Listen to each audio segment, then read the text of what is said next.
Majestueuse de par son apparence, Carabane offre pourtant l'aspect d'un géant aux pieds d'argile pour les insulaires dont le destin reste lié à cette île de Basse-Casamance. Quand tu viens ici, tu es surpris. Tu ne vas même pas croire que tu es à Carabane. Carabane devrait ressembler à Gorée, mais regarde la différence entre le Gorée et Carabane. En plus des effets néfastes du changement climatique dont font quotidiennement face les insulaires de Carabane, l'accès à l'eau potable demeure un casse-tête pour les ménages au niveau de cette île. Nous avons un problème avec l'eau parce que quand on puise de l'eau, elle devient rouge. Nous sommes obligés d'attendre et de le filtrer pour pouvoir s'en servir pour la cuisine ou bien se laver. Quand il y a coupure d'eau, nous attendons des heures, voire même des mois avant d'avoir cette eau potable. Donc nous pouvons dire que nous n'avons pas de robinet. Imaginez une personne qui vit sans eau potable. Ce bidon, placé à côté de ce robinet depuis plusieurs semaines maintenant, attend désespérément la première goutte d'eau qui en sortirait, sous le regard impuissant et désolant de cette dame. Oui, de par le nom, nous pouvons dire que nous avons des robinets. La qualité d'eau même laisse à désirer. Nous pouvons rester 1 voire 3 mois sans ce liquide précieux. Nous réservons des bouteilles au cas où nous trouvions de l'eau. Et ça, il faut être chanceux pour que l'eau ne change pas de couleur.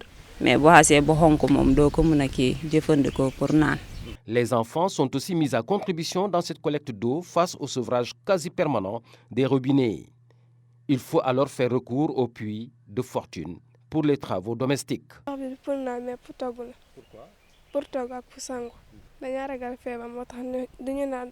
Est-ce que l'eau c'est très difficile. Porter toujours une bassine d'eau peut même nuire à notre santé. Il nous arrive des fois d'avoir des maux de dos. Quelles alternatives s'offrent justement à ces insulaires pour leur alimentation quotidienne en eau de boisson? Voie de l'eau potable, on est obligé de payer les pirogues pour qu'ils aillent puiser à Elinkine. Avant, la bouteille c'était à 50 francs, mais il paraît que maintenant la bouteille est à 100 francs.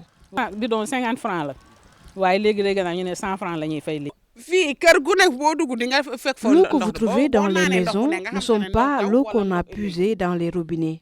Nous achetons des bouteilles pour les remplir d'eau, comme l'eau du robinet n'est pas aussi bonne. Une population insulaire à revenus faibles qui devrait mobiliser des ressources financières pour accéder à l'eau potable, c'est cela le quotidien des insulaires de Carabane. Il y a une forte variabilité de la pluie qui fait que vous avez une intrusion du buisson salé. Donc l'eau salée rentre dans le continent et affecte la nappe phréatique. Et donc s'il y a moins de pluie, et la demande augmente toujours, les populations vont continuer toujours à puiser pour leur usage domestique, mais aussi pour d'autres usages productifs. Ce qui fait que s'il y a un apport limité en eau de pluie et que le besoin des populations augmente, vous renforcez l'avancée du buisson salé qui affecte davantage la nappe et qui fait qu'aujourd'hui, on a un niveau de salinité qui est inquiétant dans ces îles-là. À la limite, c'est une eau qui est quasiment impropre à la consommation. Et comme si cela ne suffisait pas, l'insécurité nocturne hante le sommeil des populations de cette île, où les quelques lampadaires implantés dans les rues ne sont qu'un simple décor en voie de délabrement avancé.